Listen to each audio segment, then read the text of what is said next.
The Spanish Armada of 1588 has gone down in history as one of the largest naval invasion forces ever assembled.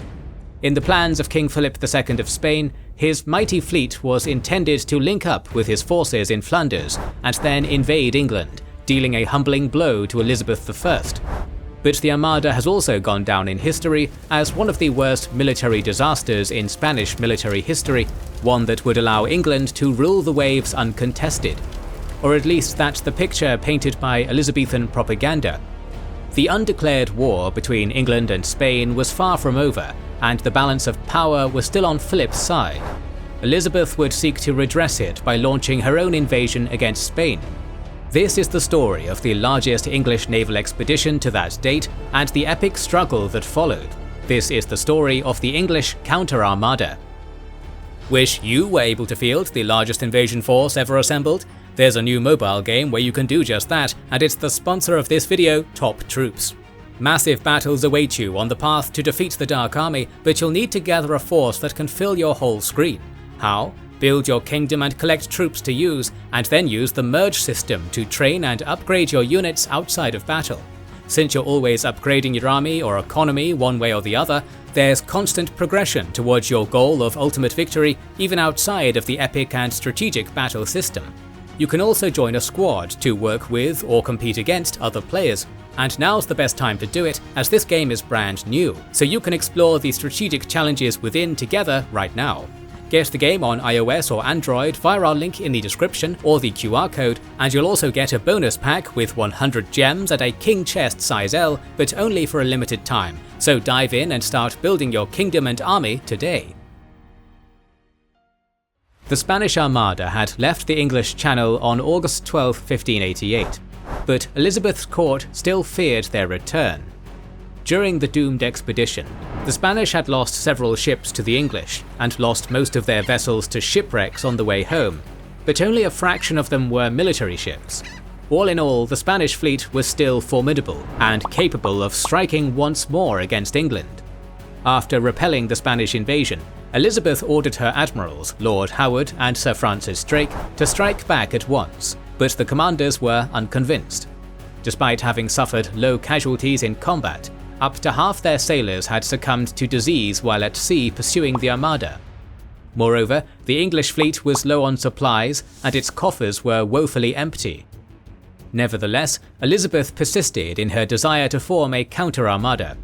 Soon she found an ally and supporter in Dom Antonio, Prior of Cato, a pretender to the Portuguese throne who had been ousted by King Philip II of Spain through the union with Portugal, which some historians consider an annexation. If Elizabeth's ships helped Cato to retake Lisbon, Dom Antonio would turn Portugal into an English protectorate, including its colonial possessions in South America. By the end of September, a plan began taking shape. An English counter-armada, or more precisely a joint Anglo-Dutch expedition, was to sail to the Iberian Peninsula and accomplish three strategic objectives. First, destroy the remnants of the Spanish Armada, moored for refitting in Santander. Next, take Lisbon. Finally, conquer the Azores Islands to seize the Spanish ships returning from the Americas with their cargo of treasures. The leaders of the expedition were Sir Francis Drake, in charge of the fleet, and Sir John Norris, in charge of the invasion army. It was an ambitious plan, made even more so by England's lack of resources. But Drake and Norris had a solution: treat the invasion as a for-profit enterprise, opening up to private investors looking for a return in booty. At the time, the total budget for the venture was estimated at £80,000. Elizabeth I contributed 20,000 and 6 galleons. The Dutch rebels, seeking to rid themselves of the Spanish yoke, invested 10,000. The remaining 50,000 came from private investors. On April 28, 1589, the bulk counter-armada set sail from Plymouth. It consisted of 180 to 200 ships, including 60 Dutch flyboats confiscated by Drake at the last minute, and some 28,000 sailors and soldiers. Before the departure, Elizabeth gave two clear orders. The first was for her favourite lover, the Earl of Essex, Robert Devereux, to not join the expedition. The second was to prioritise the destruction of the Spanish Armada in Santander. Both orders were blatantly disobeyed. With the help of one of Drake's officers, Roger Williams Devereux had escaped the court to seek adventure. As for the second order, Drake decided to ignore Santander, probably expecting too strong a resistance there. He instead decided to attack Corunna on the northwestern tip of Spain, which promised to hold a rich, poorly defended booty. On May 3, 1589, the English Armada was sighted off the coast of Corunna. The city's defences were under the leadership of the Marquis of Serralbo, who could rely on 4 vessels moored in the port, the artillery batteries at the forts of Saint-Anton and Malvicin, as well as the garrison of 1,200 men, most of whom were concentrated in the lower district of Pescaderia. On May the 4th, the Spanish Empire struck back at the incoming invaders, as the roaring cannons of Saint-Anton forced 2 ships to run aground. The rest of the English fleet, however, kept out of range, and soon Sir Norris had thousands of his foot soldiers disembark on launches. The invaders took control of the roads to Santiago and Betanzo, seeking to isolate Corunna. Serralbo ordered a sortie of 150 arquebusiers under Captain de Troncoso to prevent the English from seizing the hill of Santa Lucia. Troncoso's ambush was initially successful in stalling the enemy advance, causing several losses, but his outnumbered arquebusiers were soon forced into a fighting retreat. The action had only delayed the complete encirclement of the city, which the English completed during the night. Later that night, 2 Spanish companies arrived as reinforcement from Betanzos, but found that the road to Corunna was blocked by thousands of English soldiers. The reinforcements were met by Captain Juan de Varela, a veteran of Flanders who had sortied from Corunna. When the captains from Betanzos complained that they lacked gunpowder to effectively engage the English, Varela replied, "The Spaniards' real power in times of need is the sword." And so the relief party broke through the English lines, swords drawn, engaging them in close-quarter combat and reaching Pescaderia at dawn. On the morning of the 5th, 4 launches left the formation of the English fleet, transporting a battery of 3 bronze cannons. The aim was to take them on shore and place them atop a cliff edge, thus targeting the walls of Pescaderia and the ships protecting it. 2 Spanish galleys, Diana and Princesa, moved out to intercept the launches, but after firing a few ineffective shots, they rowed away and out of sight, all the way to the port of Ferrol. Captain de Varela took the occasion to roast the commanders of the 2 galleys. If His Majesty were to give them new coats of arms for their exploits, on the border it should read, as it says in the Gospel, "Blessed are the peacemakers, for they shall inherit the earth." A burn worthy of the Inquisition. Luckily for the defenders, the captains of the galleons San Juan and San Bartolome had not pawned off their family jewels yet. After the English bronze cannons were put into position, they engaged them in a fierce artillery duel. The English battery was taken out, but both galleons were heavily damaged. The captains decided to abandon their ships, not before setting them on fire and placing barrels of gunpowder on the San Juan, a prized prey for Drake's men. As they rushed on board the flaming ship to capture her banners, the gunpowder went off, killing 15 English soldiers. The district of Pescaderia was now left without protection from the ships in harbour, and the besiegers went on the assault during the night. As the battle raged over the wall to the south, an English contingent landed on the eastern beach of Pescaderia, hitting the Spanish flank. Serralbo ordered his men to abandon the defensive positions on the wall and retreat to the better fortified High Town. As Norris's troops poured into Pescaderia, fierce street-by-street fighting ensued, until the bulk of the Spanish troops and civilians reached the High Town. Serralbo had lost 400 men in the fighting retreat, but he was now in a stronger position.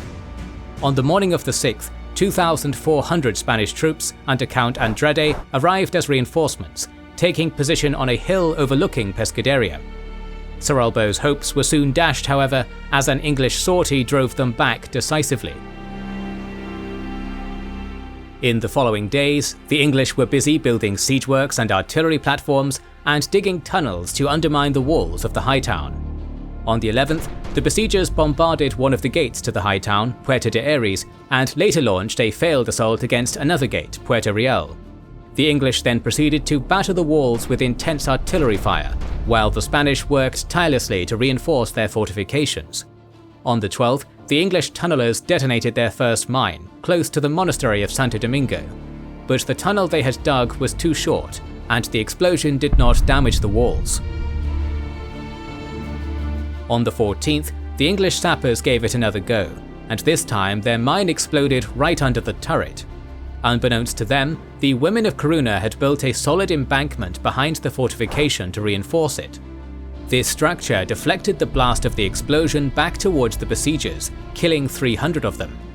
Part of the turret had collapsed nonetheless, and Morris's artillery had opened another breach nearby. The English infantry thus launched a massed infantry attack to penetrate within the city walls, under a hail of musket balls and stones unleashed by the defenders, men, women, and even children. An English flag bearer managed to break through the wall breach, but was swiftly pierced with a pike by a civilian, Maria Pita, who according to legend had lost her husband due to the attackers. Maria's act galvanized the defenders, who were able to push back the infantry assaults. Norris had lost between 500 and 600 men, while the defenders suffered 150 casualties.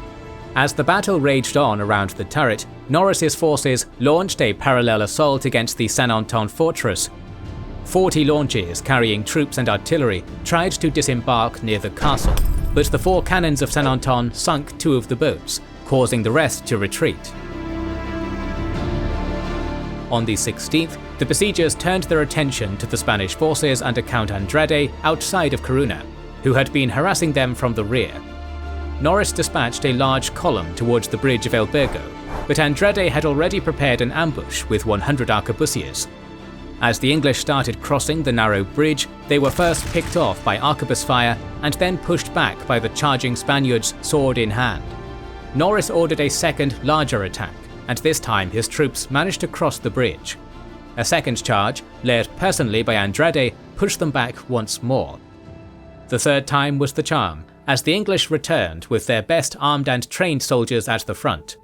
Realizing he was hopelessly outnumbered and outmatched, Andrade ordered for his men, mostly untrained militia, to abandon the battlefield. Norris had thus secured his rear, but this Pyrrhic victory had cost him up to 300 soldiers, against 36 lost by Andrade. Over the 17th and 18th of May, the besiegers attempted 2 incendiary attacks against the walls of the high town, but were repulsed on both occasions. After setting fire to the monastery of Santo Domingo and part of Pescaderia, Norris and Drake decided to leave Corunna and finally head towards one of their main planned strategic objectives, Lisbon. On the 19th, the English fleet set sail to Portugal, having left behind 1,500 casualties. By the 25th, it laid anchor in the Bay of Peniche, 70 kilometers north of Lisbon, where a war council was held to decide the best strategy of attack. Drake and Norris decided to split their forces. Part of the army, under Norris and Dom Antonio, would disembark at Peniche and then march towards Lisbon. Dom Antonio promised that along the way he would be able to recruit local forces loyal to his cause. At the same time, Drake was to enter the estuary of the river Tagus and attack the Portuguese city with his fleet. On May 26th, Norris's group began their amphibious operation. The bulk of the troops were preceded by Robert Devereux, Earl of Essex, who, thirsty for glory, led 2,000 men on barges on Consolaçao Beach. After losing 80 men to the crashing waves, the young Earl of Essex had a taste of victory. A small Spanish contingent charged at his troops 3 times, before conceding defeat and retreating inland. Devereux's action cleared the way for Norris and Dom Antonio to land with 12,000 troops. The triumphant pretender to the throne was crowned King of Portugal in Peniche, but soon it became clear that locals were not exactly clamouring to join his ranks.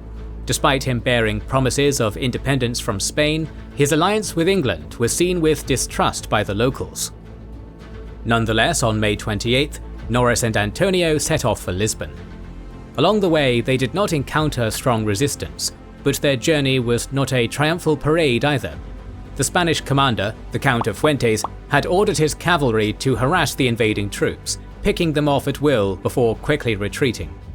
At the same time, the Spanish and Portuguese defenders had emptied supply stores along the way, leaving the invaders starved and exhausted when they finally reached Luris, 10 kilometers north of Lisbon, on May 30th. On the night of May 31st, 200 Spanish arquebusiers, musketeers and horsemen under Captain de Torres approached the English camp at night. They shouted "Long live Dom Antonio" to pass as Portuguese defectors. This confused the guards, which let them infiltrate the camp. Nobody expects the Spanish infiltration, and de Torres' men were able to inflict more than 200 casualties before pulling out. Meanwhile, Drake had had an easier time, having reached the port of Cascais on the 29th. From there, he directly controlled the Tagus estuary, and thus could intercept supplies reaching Lisbon by sea.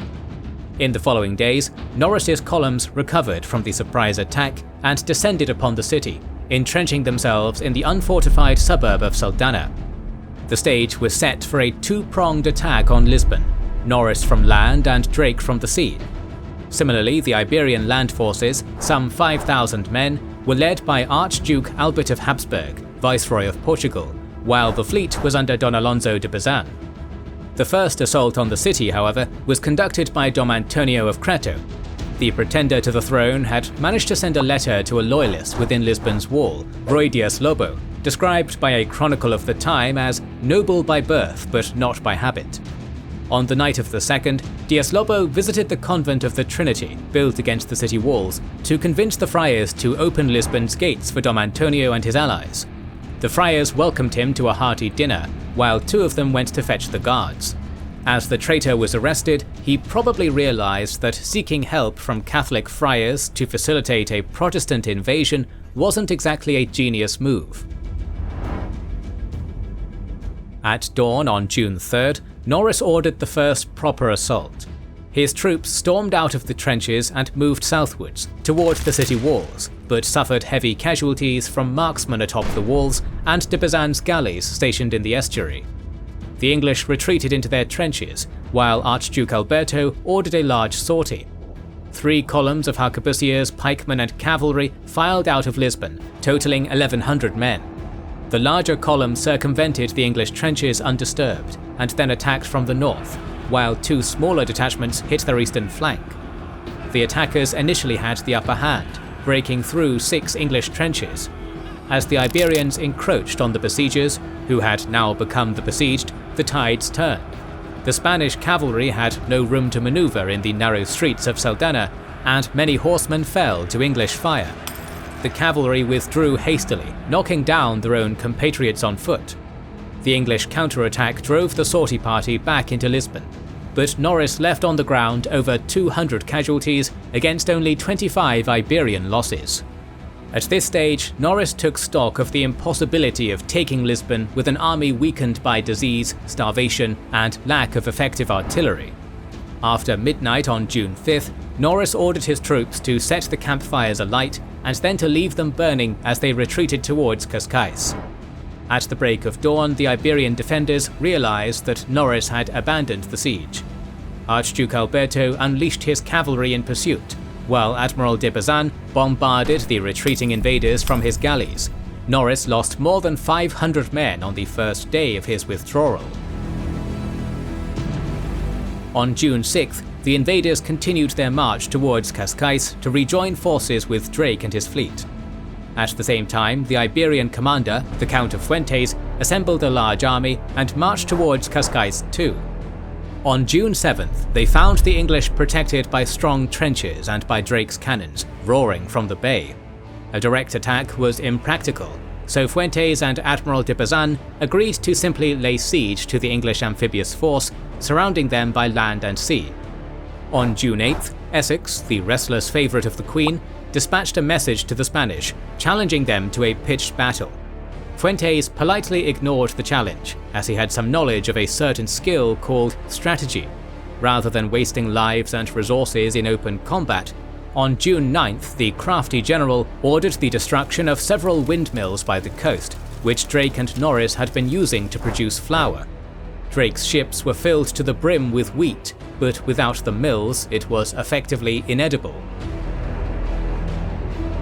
On June 11th, Norris scored a promising victory when the garrison at the castle of Cascais surrendered without a fight. It appears that its captain de Cardenas had been convinced by two Franciscan friars that Lisbon had fallen to Antonio of Crato and resistance was futile. It was not known why two Catholic friars had counterintuitively helped the English invaders. What is certain is that Captain Cardenas was beheaded by his superiors. Norris and Drake certainly did not lose their heads. As experienced commanders, they realized that by June 15th, they had little chances to break through the Iberian encirclement and head to Lisbon for a second siege. On that day, the local forces were joined by a strong Portuguese cavalry contingent, as well as 15 galleys under Martin Padilla, King Philip's Secretary of War. Including de Bazan's galleys, Drake was now facing up to 30 well-armed warships.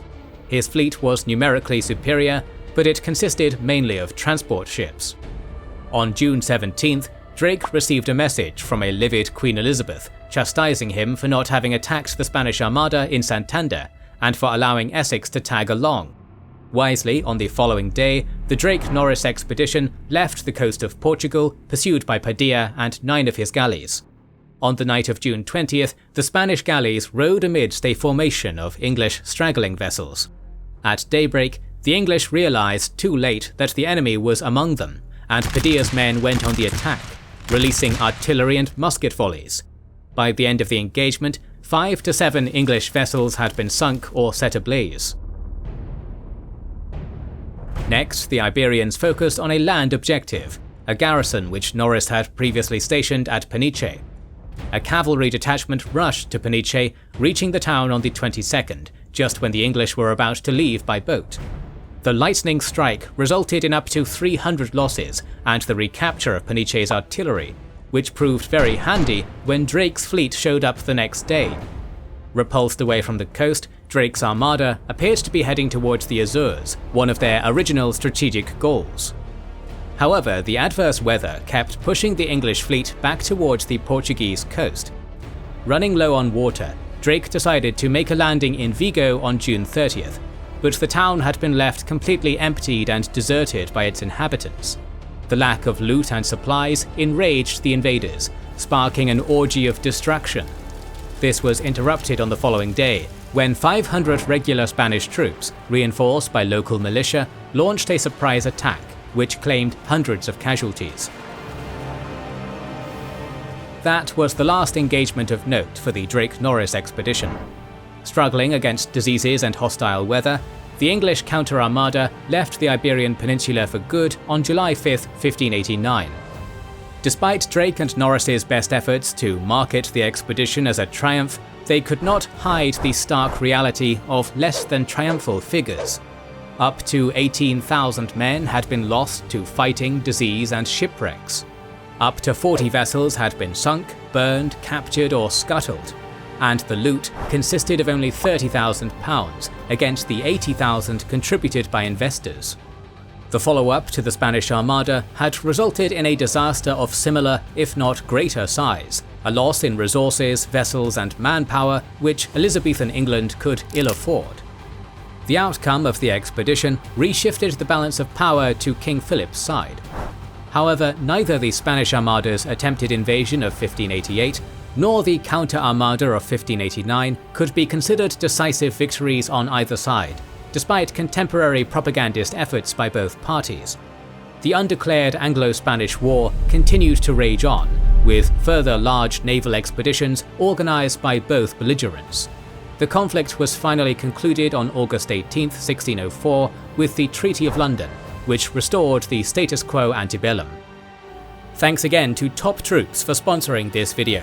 Get into the massive battles of this new strategy RPG for free via our link in the description. More videos on both English and Spanish history are on the way, so make sure you are subscribed and press the bell button. Please consider liking, subscribing, commenting, and sharing, it helps immensely. Recently, we have started releasing weekly Patreon and YouTube member-exclusive content. Consider joining their ranks via the link in the description or button under the video to watch these weekly videos, learn about our schedule, get early access to our videos, access our private Discord, and much more. This is the Kings and Generals channel, and we will catch you on the next one.